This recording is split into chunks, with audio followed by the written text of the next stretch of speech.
Tandaan nyo ito, mga minamahal kong kapatid. Dapat maging handa kayo sa pakikinig, dahan-dahan sa pananalita, at huwag agad magagalit. Sapagkat ang galit ay hindi nakakatulong sa tao para maging matuwid sa paningin ng Diyos. Kaya talikuran nyo na ang lahat ng kasamaan at maruruming gawain at tanggapin na may pagpapakumbaba ang salita ng Diyos na itinanim sa inyong puso na siyang makapagliligtas sa inyo. Huwag lang kayong maging tagapakinig ng salita ng Diyos, kundi sundin nyo ang sinasabi nito. Dahil kung hindi, dinadaya nyo lang ang sarili ninyo.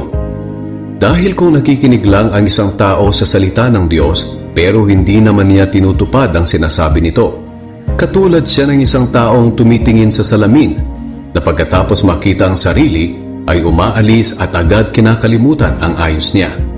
Ngunit ang taong nagsasaliksik at tumutupad sa kautosang ganap na nagpapalaya at hindi tagapakinig lang na nakakalimot agad ay ang taong pagpapalain ng Diyos sa mga ginagawa niya.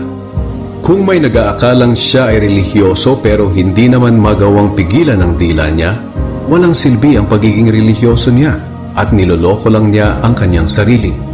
Ang pagkarelihiyosong itinuturing na dalisay at walang kapintasan ng Diyos Ama ay ito: ang pagtulong sa mga ulila at mga biyuda sa kahirapan nila, at ang pagtalikod sa lahat ng kasamaan sa mundong ito.